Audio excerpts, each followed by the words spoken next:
Right, good morning. Good morning, November 4th, Monday, 2019. For our people, we're here at Hakim's Bookstore, the home of black books, 210 South 52nd Street, between Walnut and Locust. You get the free parking right next on the street, right over here on Chancellor or on Locust. We're here in beautiful West Philly on a crisp November morning. We're the oldest black bookstore in Philadelphia and the East Coast. Started in 1959 by the founder, Dawood Hakim.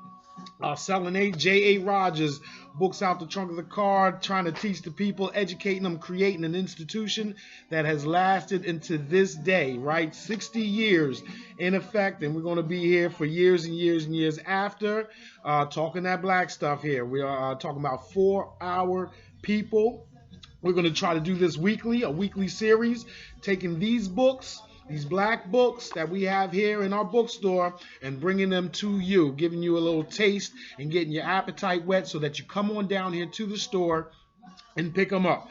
Because our history, the knowledge of our people, again, there's a lot of misinformation, a lot of disinformation, a lot of outright lies out there on Facebook, on Instagram, on Twitter. There are people out there trying to manipulate you based on lies. As a matter of fact, if we grabbed from last week our Neely Fuller United Independent Compensatory Code, he says basically the single greatest weapon of white supremacy is lies, and lies equal violence, right? And so to combat those lies, you have to have the information, right? Welcome for all those that are coming to check us out and visit. This is For Our People, where we're talking that black stuff here at Hakim's Bookstore in West Philly, 52nd and Market, 210 South 52nd Street between Walnut and Locust, right? The home of black books. So we're talking about please, HakimsBookstore.com. Check us out on social media. Go to Hakim's Bookstores on Facebook, Hakim's Bookstore on Instagram, right? And again, we're talking about having the information, having the books at your disposal for your children, for yourself, being able to physically touch them so that you can combat the disinformation and the misinformation that you're seeing online and other places. Just this weekend, the movie Harriet came out, and from all accounts I heard that it's a very good movie, but again, there's always seems to be some controversy. The Nat Turner flick, the Harriet flicks, anytime. Now we can talk about whether or not there's enough slave movies or whether there's too many or not enough of this and that. The criticism on this one is its historical accuracy, or at least one of the criticisms is its historical accuracy. I have to tell you, personally speaking, when I go to the movies, I'm looking to be entertained, but when I'm looking at a great big box office film, I am not expecting historical accuracy. As a matter of fact, about 3 or 4 weeks ago, for those that may remember, we did an episode on Nubia, ancient Nubia and Egypt and Big Mama's house and matriarchy, and we talked about the ways in which Wakanda. Loved the movie Black Panther. But the movie Wakanda represented African statehood in a way, to me, that wasn't as flattering as it could be. That African states were governed by constitutional mechanisms that were very sophisticated, and you don't become king just by getting in a physical confrontation. Right? But again, it's a movie, and it's not only a movie, it's a movie not produced by a black producer or studio. So to expect historical accuracy versus them trying to sell tickets, I'd like it to be as accurate as possible, but I'm not really into more or less boycotting the movie on the basis or the assumption that it is supposed to be as good as a book. If you want the historical accuracy, come to the store, buy the book, buy several books. Even just reading one book on any one particular subject does not make you an expert on that particular subject. There's different books on by different authors because they're all coming from different perspectives. So to get the full complement of what any person is or who they were in a specific time, you need to read several books, and we have those books. We're going to go through lots of books today that we have in the bookstore that you should be getting excited about, that you should be coming down to check us out for your Kwanzaa shopping, for your Christmas shopping, for your winter solstice shopping, right? Whatever you call the winter holidays, right? It's a time where we worked all year. We have a little something extra. We're thankful that we've saved up, and we're going to spread some of that wealth, and we're going to spread some of that joy to others. So I don't really care whether you call it Christmas, Kwanzaa. I prefer Kwanzaa, but if you call it Christmas, Hanukkah, winter solstice, doesn't matter to me. Come on down to the bookstore and make sure that one of those gifts you give is the book of knowledge, right? As a matter of fact, today's book that I really want to push to you is Etan Thomas's We Matter. Right, Etan Thomas. For those that don't know the name Etan Thomas, it's not because he's an academic or a scholar or all that famous. This is actually a former basketball player who had a few years in the NBA, but he left it to be a writer, to be a thinker, similar to the great Paul Robeson. If you've ever heard of Paul Robeson, lawyer, philosopher, athlete, activist, right? Musician, singer, just capable of so many things. So when we talk about sports, when we talk about scholarship and whatnot, I don't like to segment any of these things off. It all comes together. And as a matter of fact, today's episode, what we're going to talk about today is college athletes. We're going to talk about sports and economic justice. Right? Sports and economic justice. And specifically, a lot of people have been asking me about the name, image, and likeness. Or I'm sorry, let's just to the point. Should college athletes get paid? Right? We got college football going on, and it's getting ready to go to bowl season. They're making millions of dollars. And I'm sorry, not millions, billions of dollars. College basketball is about to start up, and they also are going to make billions of dollars, while the athletes, it's not like they don't get paid. They do get scholarships for the most part, but not all of them get full scholarships. Let's make that point. They do get paid a scholarship. They do get treated specially by their athletic departments, but should they get paid? Right? In this case about name, image, and likeness, should they get paid for their persona? That's going to be the focus today, because a lot of people have been asking me about that, and I'm going to make sure that you all are armed with information about how all that is working and basically our take on it, and how that relates to what? Our last week's episode, How We Fight White Supremacy. We talked about the book How We Fight White Supremacy by Akiba, by Solomon and Rankin, and how so many people do it in so many different ways, and how that relates to the ISIS papers and Francis Cress Welsing and Neely Fuller, and how they describe white supremacy as a system that operates and puts whites in a preeminent position in education, entertainment, economics, labor, law, politics, sex, religion, war. And so you can choose any which way to attack white supremacy in any of those different fields. Right? We need all hands on deck with the position that we're in. So folks like Etan Thomas, he uses sports. He uses his mind. He uses sports. He uses entertainment. Right? Paul Robeson, the same. Right? To do that with which you are an expert, that which you are the best at, and then take that skill and then convert it into one that more satisfies or helps out our people.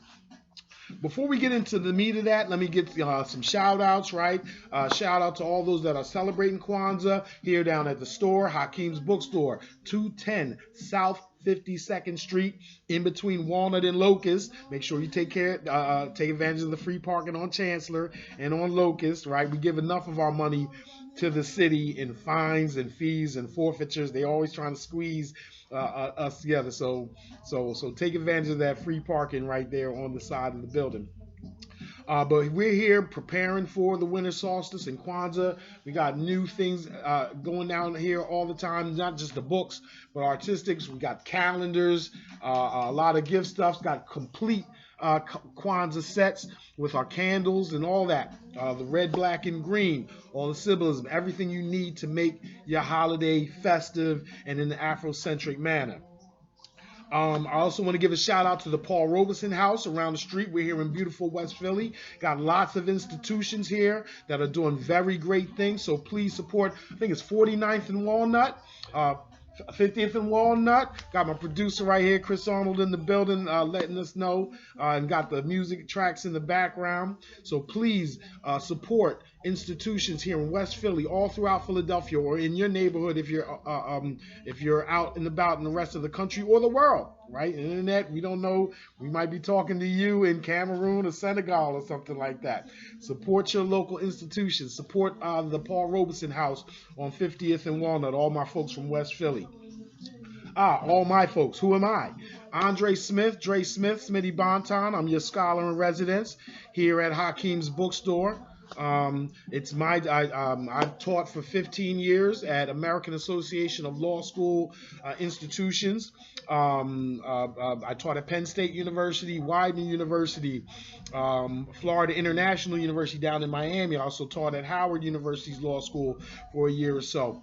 And so what my job is, or the way I see it, is to take all of the scholarship and the writings and the thinkers that I've run across in my time throughout academia and bring them to you.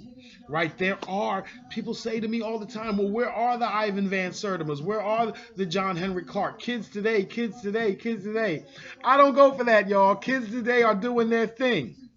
Right? Kids today are doing their thing. It's up to us to go find these folks that are doing outstanding things and bring them to the people. So that's what I'm going to do for you guys, is bring the Derek Whites at Dartmouth, the N. Jeremy Durus at Temple and American, who have talked about sports and economic justice. And we're going to refer them today, and we're going to bring them to you today. It's very similar to another shout out we want to give. Another item we have in the store, right? The Listervelt Middleton interviews. What we're going by here is 4 Hour People. That is derived from this brother's show, For the People, that was broadcast way back in the 70s and the 80s on PBS, on Channel 12, if you're here in Philadelphia, WHYY, and intermittently, right? And as a child, I was, again, in my formative years, and I was blown away by the guests he had on his show. He was the first time I ever saw Ivan Van Sertima, right? The first, and everyone talking about whether black folks were the aboriginal people of the Americas. Again, you got to be talking about Ivan Van Sertima. There's others as well.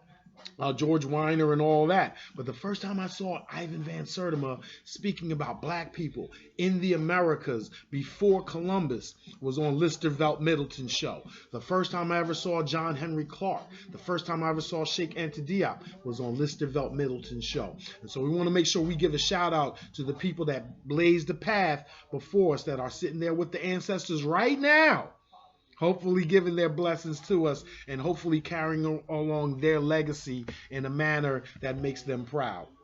Right next, we have this video in the store. We not only have books, but we got these DVDs, right, that are also giving you an information. We want you to get it in any way that makes you comfortable. I'm one that's going to sit down with the book. Others are visual learners. We're learning that in academia. Everybody learns in a different style. Some people are what we call kinetic learners. Some people do better with pictures, with symbols. Doesn't matter, right? So if you get it from the books, get it from the books. If you get it from the DVDs, get it from the DVDs, but let's make sure you're using a creditable source, right? One of the things I like about this one, this is a great and mighty walk, the life of John Henry Clark. And one of the reasons why this has a special place in my heart is because, unlike the movie Harriet, this was produced by Wesley Snipes. Right? And there's all the big thing about Tyler Perry's big studio down in Atlanta right now, where now black entertainers and black producers can produce their work at black studios, and that gives you more control over the narrative, more control over what information you choose to put out. As we talked the movie Dolomite last week, his movie was unlike any before it and pretty much unlike anyone after it because he controlled the means of production himself. Yes, at a certain point, He contracted with others to distribute his product widely. I am not a separatist. I am one that believes in self-reliance. I am one that believes in black capital accumulation. But because I believe in us, because I believe that we are just as intelligent, just as productive, just as efficient as anyone else, I'm not afraid of competition with other people. I'm not afraid to transact and be in business with other people, because no, I don't believe, as some people seem to believe, that anytime we do something that we're going to be the one that ends up in the bottom. Again, knowing your Afrocentric history, knowing about pre-colonial Africa is necessary for you to understand that we have created these systems and what there's nothing going on in civilization that we did not have a hand in creating. So the idea that civilization was brought to us, that race was brought to us, that commerce was brought to us, that even taxation, even the unpleasant things of life, it was not brought to us. We had a help in creating all of it, right? So again, John Henry Clark, Listervelt Middleton, these folks, it's all connected. They're giving you the ancient past that backs up Jawanza Kunjufu. This is also in the store. There is nothing wrong with black students. There is nothing wrong with kids today. Let me say that for my generation. There is nothing wrong with kids today. Because some of y'all forgot when we were hip-hop in the 80s, our parents told us that hip-hop wasn't music. Not that it was bad music, that it wasn't music at all. Right? So check it when we start checking out the youth. Because the youth, we took hip-hop and grew it into this global phenomenon to where you see b-boy competitions, breakdancing competitions in South Korea. Right, shout out to B-Boy Pocket and those they've taken breakdancing to this incredible level worldwide, and that started by poor black kids in the Bronx and West Philly and DC and Chicago and LA backspinning on cardboard boxes, getting called all types of names because of our funny hat, our windbreakers and all that, and it took over the world. There's nothing wrong with kids today. Right? And also remember, my old heads out here, remember hip-hop was not totally conscious from 1973 to 1988. Stop taking Public Enemy, stop taking X-Clan and shaming the kids for not being political. Remember, that was 1988. From 1973 to 1988, that was the message. There was what people do for money, but a lot of it was a lot of partying. All of my peers, and I'm with it. We gotta entertain ourselves. You can't be black 100% of the time. But know that our kids today are fighting. They're engaged in the struggle just as we were. Just because they're doing it differently than we're doing it, just because, of course, their entertainment and their music and their artists are going to be a style that's, you know, maybe not what we're looking for. Let's not doubt our kids. Let's not also beat them down the way the system is beating them down. Do you understand? We have to understand what we went through. Right? We fought this system mentally, psychological warfare against us. Why would we also put that pressure? Why would we also attack our own children instead of lifting them up? Jawanza Kunjufu, there is nothing wrong with black students. Right? There is nothing wrong with black students. There's nothing wrong with kids today. As a matter of fact, let's go back and talk about that myth of black inferiority that we talked about a couple episodes ago, about the distinction between wealth and income. Yes, black people of the same income may not start businesses, may not have the same savings, may not go to the same schools as white people with the same income, but don't let that fool you. That white person that makes the same amount as you also has family, as friends, all of whom have on average, 4 to 7 times more wealth because of the last 200 years of wealth accumulation at their disposal to start a business, to go to school. I had a colleague, we got in an argument. I mean, it's a colleague that I have some affection for, but again, when we talk about white privilege, This guy is telling me about how hard it is for one of his friends to send their child to University of Pennsylvania because they have to dip in a home equity loan. So this person is telling me that it's so hard on him and his people because he has to take out a loan out of the wealth he has, right? He owns a home with hundreds of $1,000s of equity that he can take that money out and choose which school, any school he wants his child to go to. Doesn't have to go to Penn, but he wants him to go to Penn. So in order to pay for that, he has this wealth that was created. Why? Because he bought a house in the 70s at $40,000, and now in 2019, if you're living in a good white neighborhood, that $40,000 house is now worth $400,000. Taking the equity of that and starting a business or sending your kids to school, that's what it's for. This person felt as though they were oppressed, right? Where black folks, we're scrimping and scraping and having to borrow student loans at exorbitant rates, what have you. White folks and black folks with the same amount of income are not similarly situated. He's talking to me because we have more or less the same job, right? So we're making around the same money. But when it comes to our social network, when it comes to our families, when it comes to intergenerational wealth that all of us hold, that we are not in the same positions. Right? When it comes to borrowing a little something from grandma or auntie and uncles, all to pitch in so that Junior can go to a good college, we're not always in the same position. So we need to recognize that when we talk about what black people do versus white people do, what black kids do versus white people do, let's not perpetuate the myth of black inferiority, right? There is nothing wrong with us as a people other than the fact that we have been enslaved in the system and our wealth taken from us for the last 200-300 years, which prevented us from investing ourselves in creating and maintaining that political, financial, human, and social capital. Now, all of that is to say that all of that is leading up to our discussion today about college athletes and the NCAA and whether they should get paid in this broader rubric of sports and economic justice, right? Should college athletes get paid? And I find, I'm going to go through a lot of dynamics, but one of the ones that's most disappointing is not just convincing white folks and not just convincing the system to change, to basically pay the players. I am very stridently in favor of college athletes and all youth athletes actually being represented by a union, no different than ASCAP or Screen Actors Guild. But I find that as difficult as it is to convince the powers that be or white folks that the system that deprives us of that compensation is unjust.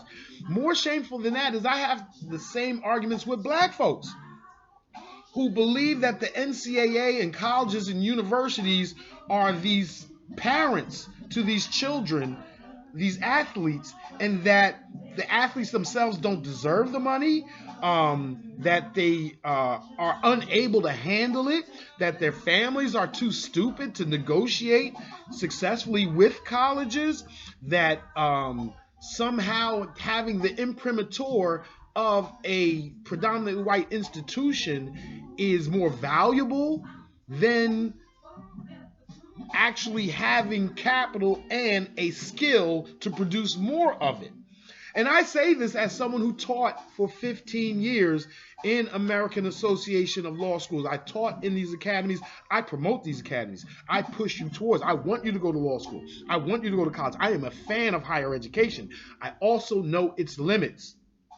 Right? I also know its limits, and I also know that they are not parents to us, that it is still a Eurocentric education, that it is still an indoctrination system, and to suggest that black kids can only be whole, they can only be smart, they can only be fruitful or productive in this society if they go through this, and not only that, and allow that system to take their value from them.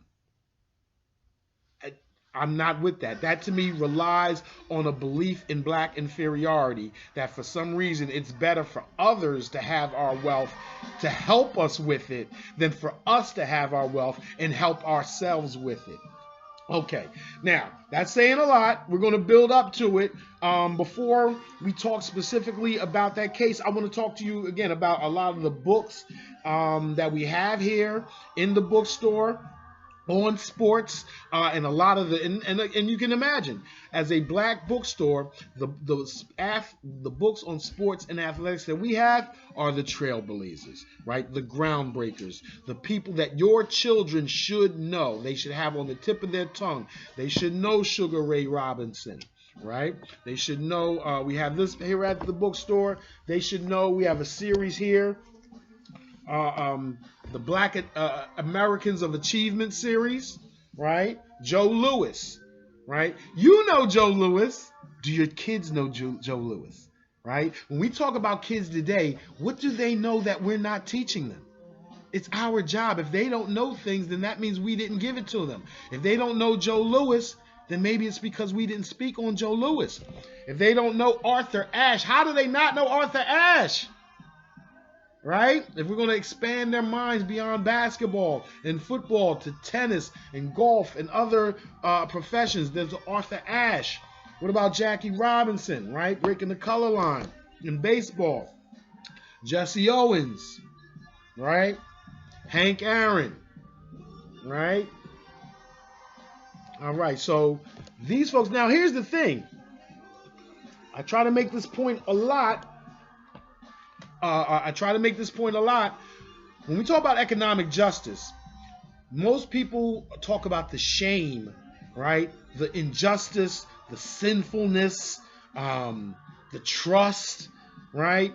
How we can have social relations with people, with those that are trying to subordinate us.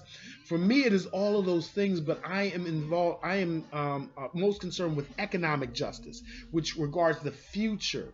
How do we actualize ourselves when we are in a system that keeps us from having capacity, that keeps us from having capital? So when I think of economic exclusion, when I think of being excluded from Major League Baseball, I think of being excluded from Major League Baseball salaries. When I think of being excluded from ownership in an NFL team, I'm thinking about the value that franchise gains over time when you buy it for $10 million and then you sell it for $1 billion. So being excluded from those, yes, there is inclusion, the idea that we're included in the United States. And again, I can invoke Paul Mooney. That focusing on inclusion, you can also sometimes fall for the illusion of inclusion. The remedy for the illusion of inclusion is to pay attention to economics. You can say that I'm equal. You can say that I'm a member of this nation, but the capital speaks otherwise. The fact that the fact that I don't have the wealth of this nation, that I don't have the political capital of this nation, renders me a second-class citizen. If we again take the game of Monopoly, allow a whole bunch of people to go around the board for 20, 30 rolls to accumulate salary, to accumulate property, and then let one person who has not been allowed to participate for 20 rolls for 200 years, then let them in the game without reparations. And are they really in that game? Right? Are they really in there as an equal citizen? They are more likely to get put out of the game. And you know what happens in Monopoly when you go bankrupt? You want to go what? To jail? Right? You want you don't want to go around the board anymore, right? You want to convert free parking into the lottery, right? Or at least that's what we used to do, right? So the lottery and jail. Monopoly is so deep when it comes to talking about our circumstances and economic justice. Again, Muhammad Ali. It's not just the fact that he was excluded. It's not just the fact that he was arrested, that he was locked up for not participating in the wars of imperialism as far as America is concerned in Asia. And again, if you think those times are gone, he said no Vietnamese ever called me nigger, and he's not going to the Vietnam War. Well, and guess what? If you're on Facebook and Twitter right now, Donald Trump is engaging in a trade war with China that may get physical at some point. And the question you have to ask yourself is, are you going to allow the propaganda on social media to manipulate you into hating people that don't hate you in service of a white supremacist imperial system? Or are you going to continue to compete against China? Again, we're not going to argue that China is our friend. On the other hand, are we going to make enemies with people who aren't looking out for us either? The key we're talking about is focusing on ourselves, about building up our capital accumulation as far as finance, as far as politics, as far as human capital and social capital, so that whatever the next generation comes, whoever's running the world over the next 100 years, whether it be the United States, whether it be England, whether it be China, whether it be Saudi Arabia, whoever is the preeminent nation, how are we able to compete? How are we able to navigate within whatever system is to come? Again, Muhammad Ali, right? We have several books on Muhammad Ali, and know that 52nd Street, right, has been renamed. It's called Muhammad Ali Way, right? So we would be silly to take the enthusiasm, the audience that sports generates, and not use it towards black redemption in whatever way we can, in whatever capacity we have. Again, I write books. So I have talked about I've written on articles in law schools about the NBA dress code, and I find that's very interesting, especially now with that controversy with the NBA. See, right now they're mad at NBA players for not supporting Hong Kong versus China, and again, in my view, that's part of this Trump trade war with with China.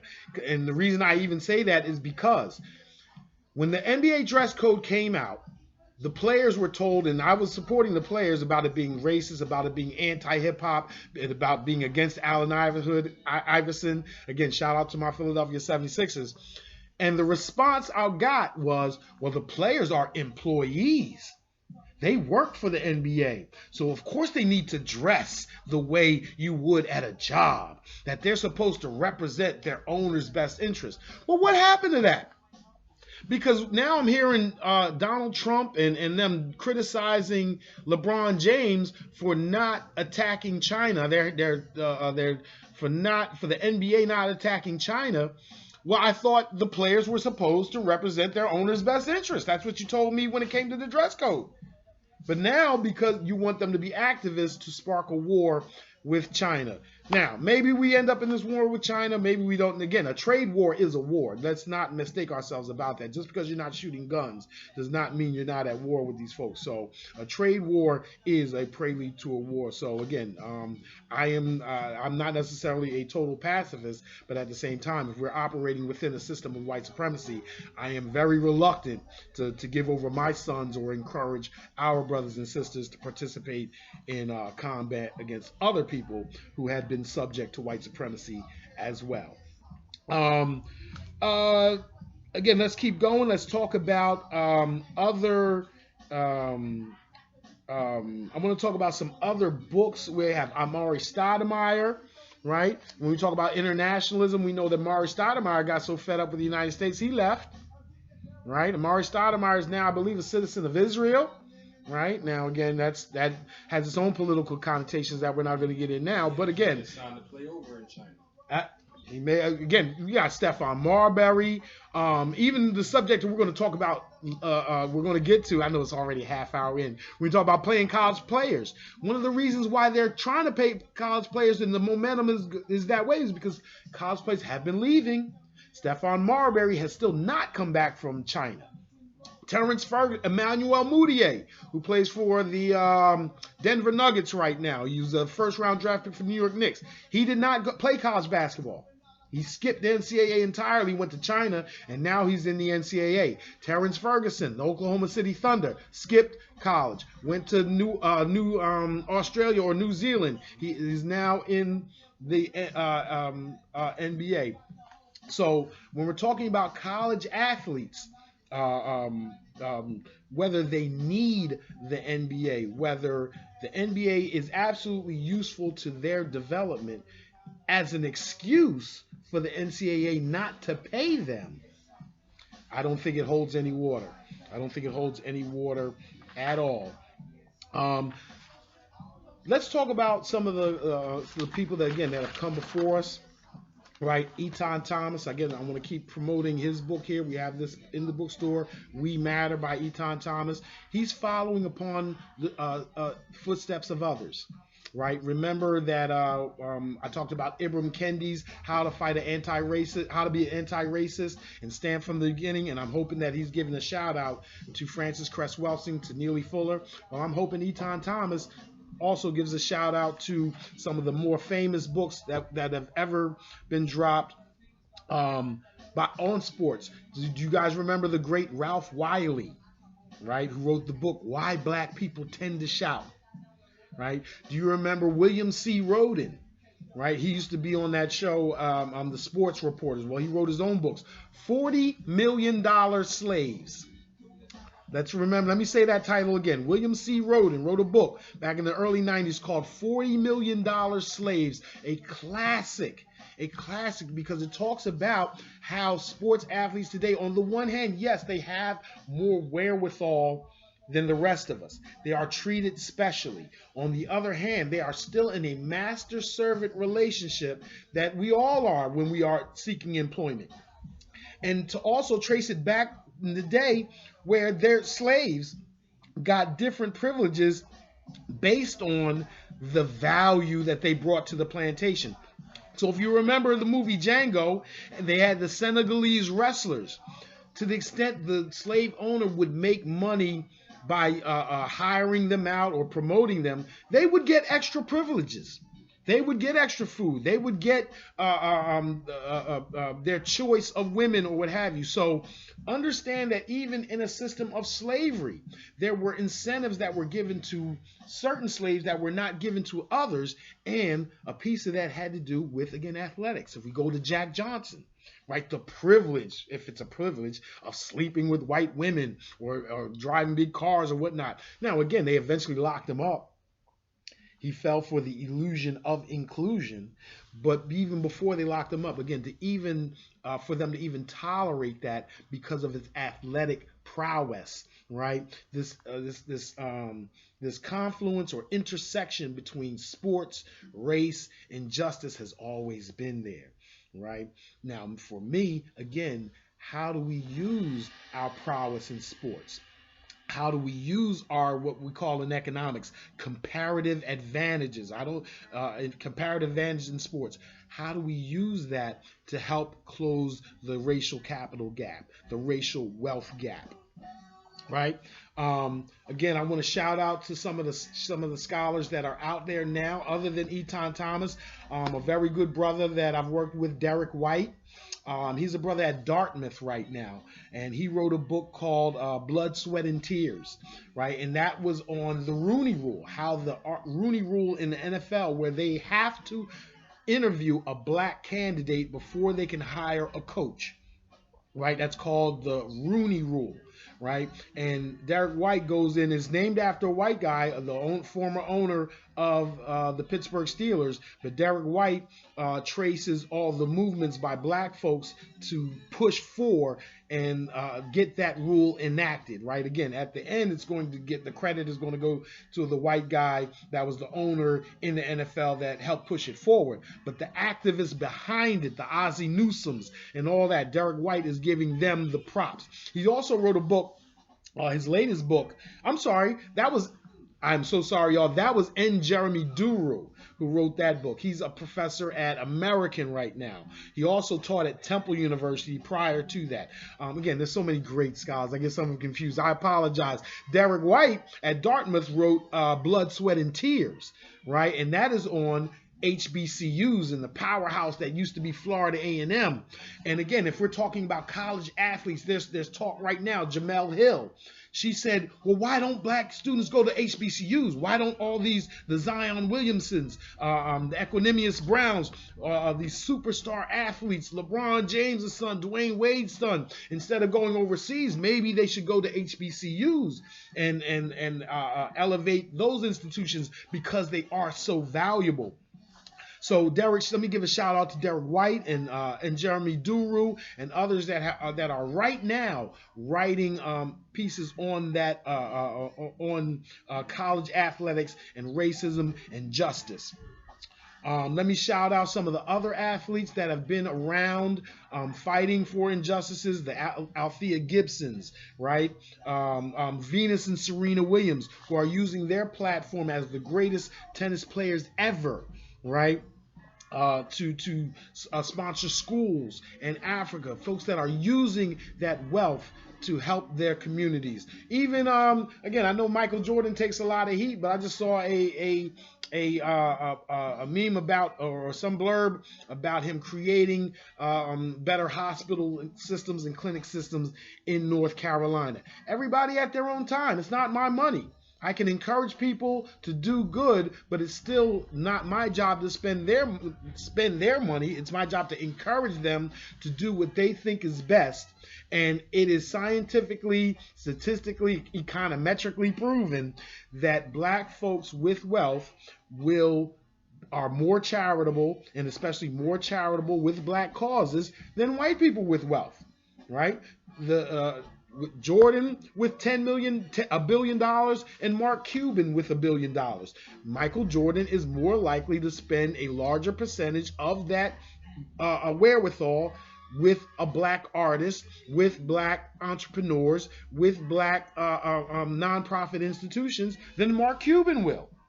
Right? Whatever the level, whether it's too much, too little, right? We have to encourage folks to take care of our own, and those, the Colin Kaepernicks, right? And again, before Colin Kaepernick, happy birthday to Colin Kaepernick, which was this weekend, absolutely.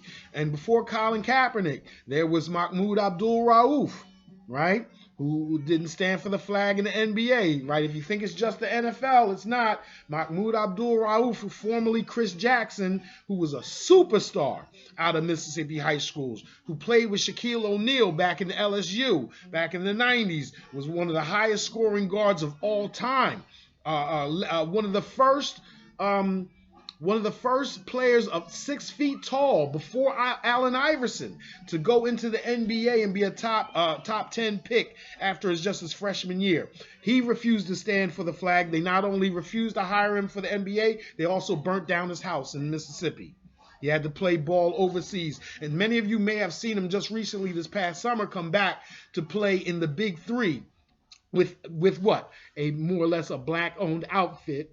Ice Cube's Big Three. Shout out to Ice Cube for putting that together. And they came back and honored Mahmoud Abdul-Rauf. I believe you can even buy a Mahmoud Abdul-Rauf jersey in the Big Three collection. So shout out to Oscar Robertson, who ushered in free agency for NBA players, for Kurt Flood, who ushered in free agency for all Major League Baseball players, to the Elvin Hayeses, and currently, this leads us into what we're talking about today, Ed O'Bannon, formerly of UCLA, and also his brother Charles O'Bannon. They were former players in the early 90s, around the time Chris Jackson played. And they have been on the forefront of fighting for NCAA athletes to be able to profit off their name, image, and likeness. This all started from video games, right? This all started from video games. Now it's a larger history from that, and I don't want to. It's going to be a lot of things to unpack, but imagine playing yourself on a video game for years after you graduate. Right, you have NFL Live or NCAA Live, and after you graduate, you're playing this game, and you're playing as yourself, and other people are enjoying the game, but you didn't get paid from it. Whoever the owner, the video game producer, charged $50. The NCAA charged a certain amount to that producer for the right to license the NCAA and college football and all the uniforms and all that and all the stuff you buy when it comes to a college or university, the blankets, the whatnot. They license these things. So when they use a player's image, when they use a player's name, when they make a computer generated likeness of that player, right? A likeness, as a matter of fact, Kareem Abdul-Jabbar once sued General Motors because General Motors just had a jersey with 33 on it and said the Cadillac Escalade should be excellent like 33, like an MVP. They knew he was talking about Kareem Abdul-Jabbar. He sued them, right? They didn't use his name, they didn't use his image, but they still used his likeness. Everybody knew they were trying to pimp his, they were using his persona to help sell Escalade vehicles. So again, that's your name, image, and likeness. That is distinct from your copyrights. That is distinct from your trademark, and that is distinct from patent. So it's all in the rubric of intellectual property, right? Again, we're going to go, if you stick with us long enough, right, for our people here at Hakim's Bookstore, 210 South 52nd Street, between Walden and Locust, the home of black books. I'm going to take you on a journey through all types of the legal ramifications and how this system works behind the scenes towards our capital, right? So when we talk about intellectual property, we're talking about not an invention, not a song or a poem, that's copyright, not the name of your store or the name of your group or the whatnot, that is your trademark, right? But your actual image, your likeness, right? Yourself, right? That is your name, image, and likeness, right? And so that is this controversy that's going on right now, is that Ed O'Bannon was successful in getting the state of California to allow or prevent the NCAA, because the NCAA doesn't want anybody getting paid, or I'm sorry, any students getting paid. Everybody else can get paid. The colleges get paid, the coaches get paid, the assistant coaches even get paid, but the athletes are not allowed to get paid cash, right? So Ed O'Bannon helped bring a suit, and not only that, not just a suit, but it had the legislature of California change the law to allow students in that state to get to sell their name, image, and likeness. That is huge. That's still not the university paying them. That's still not UCLA or Cal Berkeley paying the athlete. That's still the athlete being allowed to get paid from their persona. There was a skier named Jeremy Bloom, a white guy, and he was a fantastic football player and a skier, right? And they wouldn't let him play football, even though the endorsements he got was from skiing. That's how strict the NCAA has been over athletes getting paid for their name, image, and likeness. Ed O'Bannon says it's not right. He finally got the state of California to agree, and they passed a law that means that students that are in the bookstores in in the universities in California will be able to sell their name, their image, and likeness to whomever. Now, what does this mean? This will definitely mean that boosters and others will be able to pay the players, right, above their scholarship. And it gives California schools a huge advantage. So what did South Carolina do? What did Georgia do? They have all introduced, also laws in their states that are going to allow students to profit off their image and likeness. Because if they don't, you're going to what? Go to UCLA versus the University of Georgia or the University of Alabama or South Carolina or the Florida Gators, right? So we're talking about perhaps the end of the NCAA's restriction on players getting paid as we know it. The NCAA knows this. They put out another rule this weekend supposedly allowing for students to profit off their name, image, and likeness, but as the NCAAs want to do, you got to read the fine print. So shout out to Jalen Rose and all them who actually read the proposal that said it's not really what it's cracked up to be. They're still not really trying to pay these kids for their name, image, and likeness, or at least immediately. But what they are doing, what it is a cause for celebration. It is an opportunity to see the movement. For those that are aware or follow the NCAA, they put out a proposal last year in 2018, where they proposed the NCAA Commission on College Basketball, and they weren't going to allow for any of this. right? If for those that are familiar with the Rich Paul rule, that came from the NCAA last year. Last year, the NCAA said, "Well, the athletes they want to have greater representation. They want to be able to meet with agents. They want to be able to deal with professionals outside of their coaches and outside of their universities, and be able to prepare for their lives as professionals."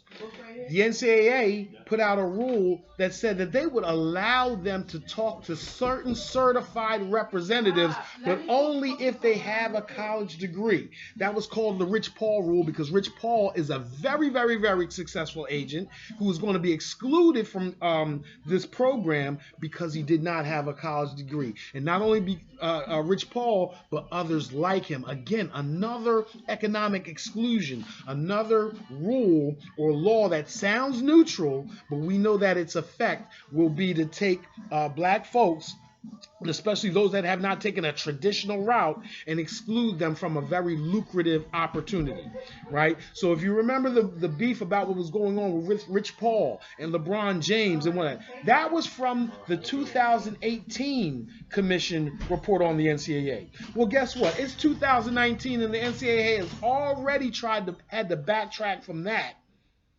and put out new rules about this name, image, and likeness. In other words, the walls are crumbling in around them. I've said it. I've said it in very many places. I've actually written a book about this, outlaw amateurism. I've been a proponent of paying the players for a long time, and especially with respect to this idea of capitalism or free market. We're talking about athletes, student athletes that are in universities around this country. Every single one of them has an economic department that teaches free market economics. It tells all of its students, whether they have 100 students or 100,000 students, the free market is just, it's fair, it's moral, it's efficient. And then they look at the college players and say, except for you, you don't get to deal in a free market. How is that? And again, when we talk about some of the great artists we have in the book, Keonga Taylor and whatnot, they talk about racial capitalism. Again, the NCAA is also an example of Herrenvolk socialism, where the powers that be restrict the market. They don't want a free market, and the value produced by the majority of by the revenue sports, basketball and football, those are the sports that are predominantly black, will not pay them. And the profits that they make, we will pay coaches, we will pay administrators, and we will do what? Also subsidize golf, tennis, skiing, bowling, all of the majority white sports that can't fund themselves feed off of basketball and football. So that's one of the reasons why they don't want to pay NCAA players. They don't want to pay the black players, is because the money that they've made for the university turns over not just for the coaches, but for the other white students. Some of the money also goes into the general fund. So when we talk about economic justice, when we talk about slavery, when we talk about segregation, those things are a crime and unjust in themselves. However, we also need to discuss the redistribution of that wealth to others that exacerbates the racial wealth gap. And since there's a racial wealth gap, when it comes to competing in the future, you're already behind in the game. Right? That is how racism perpetuates itself, particularly in an integrated system. In an integrated system, in a segregated system, right, you can have a law that says black people can't do this, white people do that, black people are prevented. That's what we've seen in the West. Where's my book? In the Black West. Very great book by William Lorenz Katz, right? This book will tell you about how black folks were lawfully excluded from California, from Oregon, how they were excluded from the Homestead Act. But that's in a system before Brown versus Education. That's when Plessy versus Ferguson said that the government may discriminate based on race so long as things are quote unquote separate or equal or what have you. But now that we have an integrated system, how do you perpetuate white supremacy? They do so through wealth.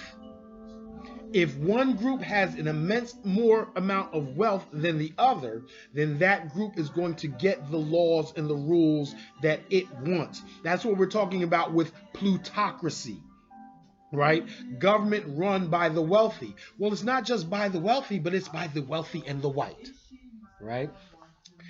So when we have these injustices, right, I think it's very important to address the symbolism of them, show why this is unfair, why this is unjust, why it should spur us to have greater cohesion, greater unity, right? But it also represents racial injustice from an economic standpoint. And this is something I feel people are not recognizing. They're saying, oh, black folks need to go to school. We need to go to colleges. We should have degrees. That's wonderful. No one is discounting or disagreeing with that. However, the point of getting the degree is to have knowledge and to produce financial capital, to take care of yourself, to get a job, to start a business. So if you already have a skill that is highly, highly marketable and highly, highly valuable, why you don't give it away to get a degree that will teach you how to earn less money? And if we're going to talk about this again, myth of black inferiority, why is this argument not made when it comes to any 12-year-old white or black actor in Hollywood or prodigy in musician? If you're 12 years old and you create a song that millions of people listen to, you should get paid for that song. I do not understand why a 12 or 13-year-old child that plays basketball, if in fact you generate millions and millions of dollars of revenue, you should not get that paid because, quote unquote, black folks don't know what to do with it. Again, going back to Jawanza Kunjufu, we must address that myth of black inferiority and understand that it is better. I'll even put it to you this way. Imagine we have a youth that goes into college basketball, into professional basketball straight out of high school, which a lot of black folks also fought. Let's say that person has a $5 million contract over 4 years. They're actually probably going to get paid a lot more than that, but I'm just going to say $5 million just for the sake of argument. And let's say that they're terrible, which hasn't been the case. Most high school phenoms that go in the NBA have done extremely well. It's the minority that have failed out. But let's say that they fail out after 4 years. And let's say that they were unreasonable with their money. Let's say they spent 90% of the $5 million that they made and only have 10% of that left. That means they are 22 years old now and they have $500,000 in the bank and they can go play in Europe. They can go back to school. They have the whole world in front of them more than any other 18-year-old that's just coming straight fresh out of high school. This is a person who supposedly squandered their money. They are still in a better position than I know I was coming out at high school. So this idea that black folks shouldn't get reparations or shouldn't get paid by the NCAA because we don't know what to do with our money. Once again, I challenge you to address this myth of black inferiority, that we're not mentally inferior, that we do productive and efficient and forthright things when we have the capital at our disposal. But I also argue that even if we didn't, the idea that it's better for white institutions to have our money than for us to have it and do with it what we want is wholly irrational. Right? To me, it is wholly irrational. So I fully support the pay the players movement, the Ed O'Bannons, the big baller brands. LeVar Ball, if you're out there, if you're listening, I support big baller brand. I didn't buy the shoes, my fault. I'm sorry. But as far as symbolically or in spirit, again, that Lonzo Ball, his son LaMelo Ball, who is now playing in New Zealand, I believe, and is going to be a top 5 pick in the NBA. Him doing that with his son helps your child, right? The fact that he took a stand with his son, right, put your child in a better negotiating standpoint when the NCAA and the colleges, when they're negotiating their scholarship. And know that it is a negotiation. Even I ran track as a youngster, and whether you got a $1,000 scholarship, a $5,000 scholarship, whether you got books along with it, all of that was subject to negotiation. So the idea that this brings on something new, oh, people are going to have to bring their agents to the table when they deal with a college university, know that that's not new. Colleges have been paying players. A scholarship itself is what we call a price ceiling. The NCAA is arguing that no one should get paid above this price. It's as if you graduated from a law school, all my law students, again, I've ran into some of my lovely law students. I was at University of Maryland's homecoming this past weekend. Shout out to all my Terps. Shout out to all the Qs, all the bras. I ran into a couple of my students that graduated law school at Howard University Law School. And imagine you were to graduate law school. You're number one in your class, right? You're ready to make X amount of dollars. You're ready to choose whatever law firm or clerkship or government or NAACP. You have the world in front of you. And imagine that after you graduate, you have to enter in a draft, and some law firm drafts you, requires that you go to Portland or Indiana, tells you what you can make. You can't negotiate your salary, right? So this is what we're talking about with paying the players and supporting the player movement. They are employees, and their rights against their master, right? They are pushing the envelope for you, as a matter of fact. Employment, college, these are still master-servant relationships. They go all the way back to what William Rodin called $40 million slaves, right? The fact that some people under contracts, you still get treated better than many others because of the value you bring. That is NCAA athletes. It's not just NCAA athletes, as a matter of fact. The junior NBA. The NBA broadcasts 13, 14, 15-year-olds on outlets such as 11 Sports on cable TV. And these kids are not paid a stick of gum, right? They're not paid. So the question becomes, what, if any, I believe that just like the Screen Actors Guild, the American Societies of Composers and Publishers, if a certain amount of revenue is produced, the talent should get paid. This is how it works in the entertainment industry, and I don't see any reason to separate or segregate the sports industry from other entertainment outlets where, again, if you perform, you're in the talent. I don't care if you're 7-year-old, 13 years old, or 18 years old, you are able to get paid. And I truly believe it is the myth of black inferiority that's invoked that allows other people to say with a straight face that young black folks who are talented should give all of their worth to basically colleges and institutions that don't have their best interest at heart. The lack of political movement towards the unionization of college players, to me, is disturbing. It is disturbing, especially in regards to what we see of socialism or black socialism that you see a lot online. I see a lot of authors, I see a lot of scholars talking about racial capitalism. And I hear a lot of them backing Alexandria Cortez and also Bernie Sanders talking about socialism. I'm not going to make this political rant. I really don't care who you vote for. I do prefer that you vote. But what I'm complaining about, or what I want to address, is the idea that blackness and socialism equate with each other. I'm going to disagree with that. Reginald Lewis, right? Why should white guys have all the fun? I believe he disagrees with that. Let's see. We have Think and Grow Rich, right? Dennis Kimbrough, Napoleon Hill. I think they disagree with that. I think you have Powernomics. Claude Anderson.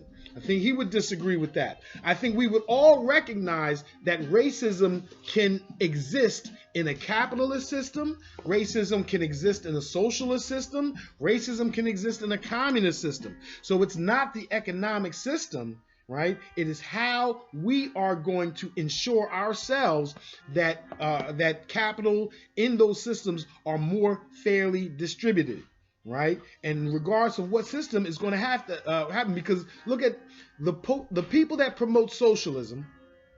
I don't see them promoting the unionization of college athletes, right? If you're going to promote socialism, one of the essence of socialism is unions, that workers have to fight against the masters and industrialists for better wages. So any socialism that does not push for unionization is not socialism at all to me, right? So I need these folks to push for the Ed O'Bannon rules. I need them to push for athletes, black athletes that are being exploited, and that exploitation leading to a greater racial wealth gap. I need socialists and progressives, if you are real about this, to promote the unionization of youth basketball players, of youth football players. No different than the unionization of youth cello players, singers, actors, dancers, etc. This exclusion from progressive programs is not new, right? Again, I have no problem with socialism itself. I have no problem with progressivism itself. I do have a problem with those that present it as if it is the solution to our problems. And when we talk about economic exclusion from the NCAA, we can talk about black people being economically excluded from labor unions. Alexander Ortega-Cortez, Bernie Sanders, they're talking about, Elizabeth Warren are talking about a new deal for the 21st century. Sounds good. I am in favor of it. However, I understand the limits. I recognize that the old New Deal, the one that they don't even strive to reenact, the old New Deal still had racial dynamics that perpetuated subordination. In the New Deal, in Franklin Delano Roosevelt's New Deal, Social Security was a huge feature. And yet agricultural workers and domestic workers, us, right? 90% of black people in the 1920s and the 1930s, if you had a job, you were worked in sharecropping, you worked as a domestic servant or what have you, and you were excluded from Social Security. And this lasts for generations forward. Black folks were excluded from the benefits of the GI Bill. And again, one of the big features of the original New Deal was to expand the reach of unionization. And yet, at that same time, black folks were excluded systematically from many of the unions that took root, that created better jobs, that created homeowners in the American dream, that now have, as I talked about my friend or colleague, that now have homes with plenty of equity in the house, that can send their child to elite colleges, that can start businesses. This started from unionization, and I need to see those folks have the same enthusiasm for the unionization, for the compensation of youth athletes. I think that is imperative. If we're talking about the racial wealth gap, we have to identify when and where this gap is being exacerbated, when and where we have comparative advantages that we need to protect and promote. Again, that is no different than some of these books, Saving Black America, right? An economic plan for civil rights. I want to shout out a brother, Sean Rochester, who has a book out now called Black Tax, The Cost of Being Black in America. Here we have the relationship between government, economics, and freedom, right? This is all under the rubric of economics, which you can put all under the rubrics of white supremacy in education, entertainment, economics, labor, law, politics, sex, religion, and war, right? And you can also put under the rubric of blackness, that to be black is to be against white supremacy, right? The argument that black is not my skin color. There's light-skinned black folks. Our blackness is not whether I reside in Africa. I have not resided there. Blackness is not whether I listen to a certain type of music or what have you. If blackness is to be some real thing, right? If it is to have any definition at all, it doesn't have to, but if it's to have any definition at all, then in my view, it needs to be that blackness means to be against white supremacy.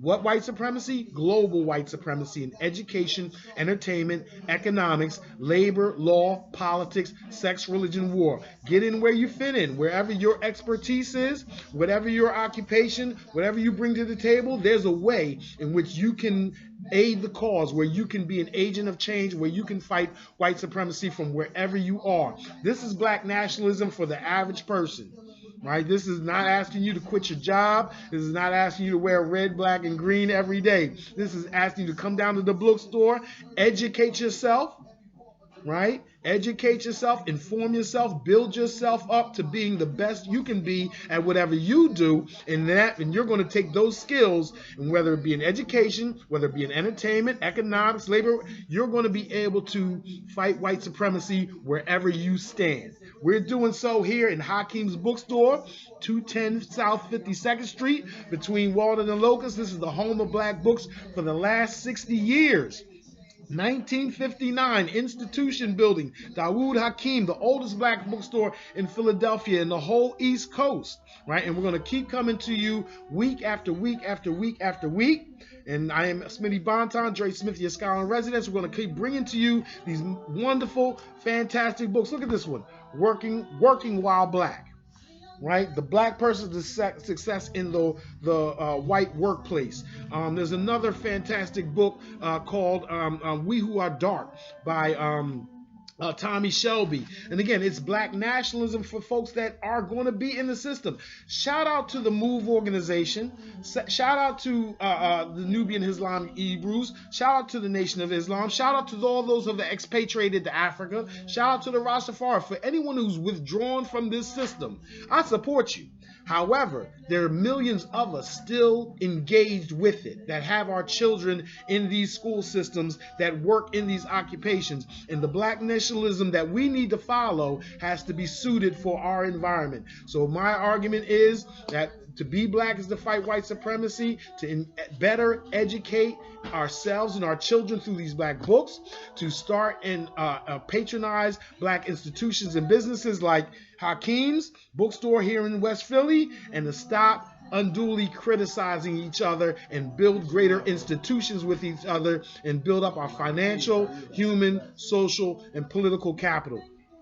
Next week, what I want to talk to you guys, we're going to keep this in somewhat entertainment. We're going to talk more specifically about Byron Allen's lawsuit against Comcast. We're going to do investigation. We're going to talk about the Supreme Court case in Section 1981 that's talking about economic justice on the law books since 1866 and whether it's going to hold up or not. So what I'm going to do is I'm going to take my experience in law schools. We're going to investigate that case. We're going to investigate the briefs. I know a lot of people were talking about it this weekend in conjunction with the movie Harriet Tubman, and so we're going to come in and talk about it with a little more information and a little more specifics about Byron Allen and his lawsuit against Comcast that used a very special section of the Civil Rights Act of 1866. It's called Section 1981, that gives all persons the right to contract as white persons. Right? It's one of the very few laws that's still on the books that specifically mentions a specific race, and that's why it's in front of the Supreme Court right now. So that's what we're going to pick up on next week. Each week we're going to come back with more books, more scholarship, and how it relates to your life specifically here on For the People, for our people at Hakim's Bookstore. 52nd and Walnut between Locust. Get that free parking there on Chancellor right next to the store. Come in, hang out, spend your money with us, and get ready for the Kwanzaa season. Please, you got to find us on social media, right? HakimsBookstore.com. Order your books on the website, but do even better than that. Come down to the store, because when you see a book you like, you're going to see another one you like. You're going to see 3 or 4. You're going to have to cart it out. You're going to have to get a wheelbarrow, put it in your chairs. Check us out on Hakim's Bookstore on Facebook, Hakim's Bookstore on Instagram. And also, please, if you see, if you have comments, you have questions, you have suggestions on what we should be talking about here on this series, we're going to try to come at you weekly. Please don't hesitate to send us emails. Check us out on the website or come in the store. All right. So everybody have a great Monday. Enjoy your week. And we're going to see you again next week on For Our People. Have a good one on Hotep.